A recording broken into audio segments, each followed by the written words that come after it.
Hi guys, welcome to Lisa Lives.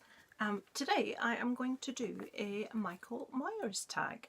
Yesterday I did a Jason Voorhees one, and both tags were actually originated by a gentleman called Erschen. Like I said, I did one yesterday. I'm going to do this one today to sort of make the set complete. I think someone must have to do a Freddy one. I am actually considering doing one myself. I saw one, but anyway, we'll get to that at a later date. Today I am going to get the Michael Myers one. I'm going to try not to waffle as much as I usually do, so I'll get through as quick as I can. So, number 1. If Michael Myers appeared in your house with a butcher knife in hand, what would you do? I can answer this in one word. Run! Yes, Sean went into a bit more detail in his.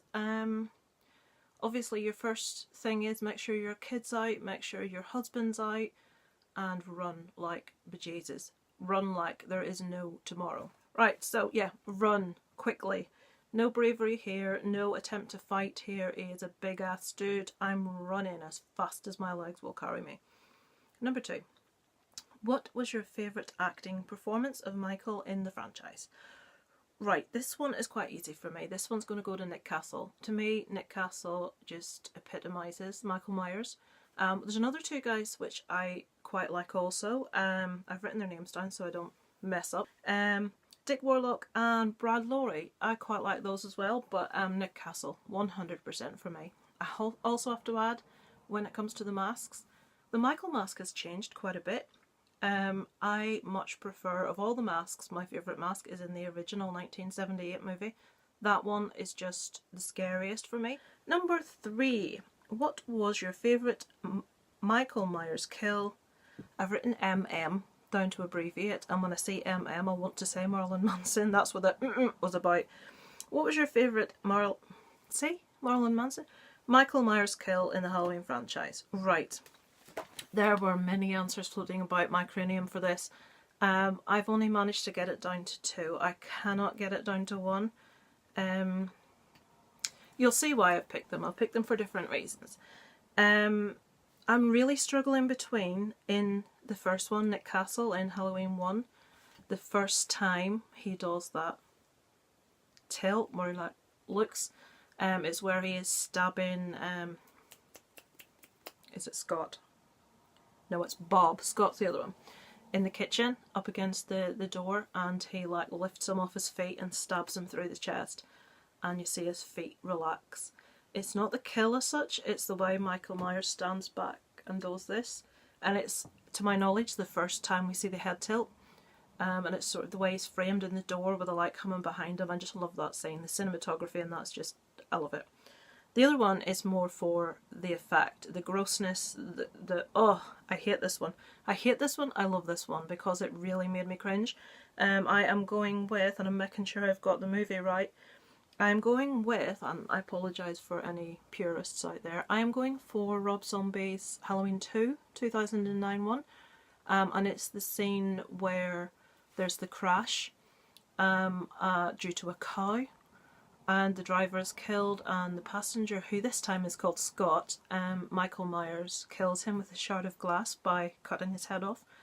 It's just gross. It's really slow, it's just horrible. It's one of the ones where you can properly really imagine it, and it's just like, it made me cringety cringe. I would like to honourable mention also the laboratory scene where he goes absolutely mad, like the lab. Get the right one. Halloween 6, the visuals in that one, the flashing lights, and just, he goes on a rampage, and the fact there's a little baby in there and a child. Yeah, I think that one's really strong as well. But I struggle between the head tilt and the shard of glass in the neck, so I'm sorry, I'm going to have both. Number 4. Do you think they should have made Jamie Lloyd the killer in Halloween 5? Right.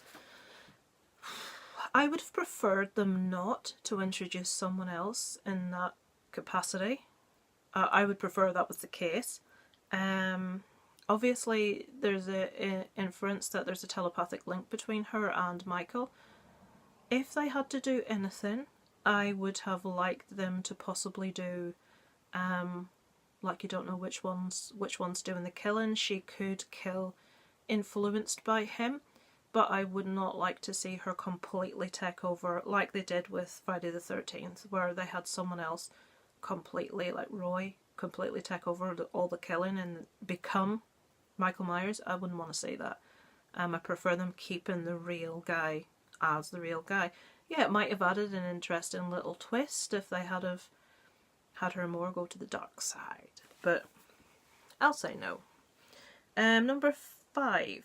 Do you think they went too far with the Thorn Cult storyline that started in Halloween 5 and continued in Part 6? Right. I didn't really like this concept because I didn't think it was necessary. I think the franchise stands well enough in its own with the actual the storyline, what happens. I think obviously to make Michael more terrifying and impervious to injury, make him able to withstand things that would kill me or you. Obviously then the whole curse, I think from reading, I don't remember these things off the top of my head, I read that a curse was put on him in 1963 and he has to butcher his family and he has like super strength and cannot be killed and blah blah, not cannot be killed but can withstand things that me or you just wouldn't be able to. I didn't really see the need for that as part of the storyline. I think horror fans just accept that certain people are just badass, they're almost indestructible. You don't need to have a background as to why and all the little things tied off in neat little bows. I just didn't feel that the cult side of things was necessary. It just was an added, I'm not going to say confusion, it was just an added insignificance that wasn't required as far as I'm concerned. Number 6. What is the worst Halloween film in the franchise and why? This one's really easy. This one from me is going to be the same choice as Sean, and this is going to be Resurrection. The film just never needed to be made. Why? Just the whole concept of it, where they kill Laurie off. I mean, why? Why? Just everything about that movie, Busta Rhymes is in it. That tells you all you need to know. But then again, Snoop Dogg's in that other anthology thing and I really enjoyed that. But it's just, a group of teens in Michael's house broadcasting what's happening on the internet completely. Like, it's almost like they took a little bit from Halloween at the start, which was pretty cool, and then they just turned it into an entirely different thing, and it was almost like, what are you doing? Why? What sort of like link has this? It's almost like you've made the movie for the sake of just making a movie to make money.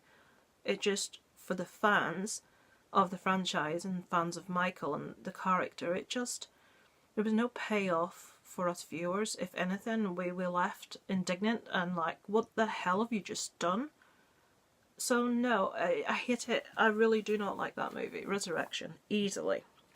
Number 7, my writing is so awful when I'm scrolling. I never leave enough room between the questions to write the answers, and then it's all scrolled everywhere. Number 7, would you have made Halloween 2018 a sequel to the original film, or a sequel to Halloween 2, that's the 1981 movie, or a sequel to Rob Zombie's Halloween 2? Right. I'm gonna agree with Sean in this. I think if you start popping in movies in betwixt, amongst all of the back catalogue of Halloween movies, you're just going to make it really confusing, really convoluted. Things are going to get watered down. People's going to be like, I don't know if I'm coming or going, what the heck, what's this? I would agree that to make it a sequel to Rob Zombie's Halloween 2, I probably am in the minority of really enjoying what Rob Zombie did with the Halloween movies. I really love him as a director. I love pretty much everything he's done, with the exception of sticking his wife in everything that exists. I could do without that, you know what I mean? It's like Tim Burton and what's her with the curly hair? Helena Bonham Carter. I've said this before. Just use someone else. I want to see someone else besides Rob Zombie's wife in something. Sherry Moon, I think her name is. But yeah, I liked what he did. I wouldn't like them to mess with the original Halloween movies. I just think it's just going to confuse things. But yeah, just make it a sequel to the most recent, the Rob Zombie ones. And lastly, number 8, reenact your favourite line in the Halloween franchise. Me enacting is not a good mix. I'm crap. I am so tempted to do something ridiculous around the see anything you like, but my husband would kick my arse, so I won't. Let me see. Sean's was really impressive. He had the whole big monologue of Dr. Loomis about the kid. Okay, I'll have was that the boogeyman? As a matter of fact, it was. Now you can see why I'm not an actress. Right, so done, dusted. Shall I tag anyone? If he hasn't done it, yesterday I tagged the Horror Miser Monty G in the Jason Voorhees tag. I will tag him again in the Michael Myers just to round it off. I will tag has Random Horror Ross, have you done this one? I think you might have done. All the usual suspects have done it. Other suspects are just back from Texas Frightmare Weekend, so I'm not going to tag them. I'm going to leave it open to you guys. Whoever fancies doing it, whoever out there likes their horror. I probably have a subscriber list sort of half and half. Half people love horror, half people really aren't interested. So I'm going to leave it open to whichever of you want to do it. I don't wait to be tagged to do these things. So don't wait to be tagged. If you want to do it, do it. So with that said, it's over and out from Lisa Loves. See anything you like?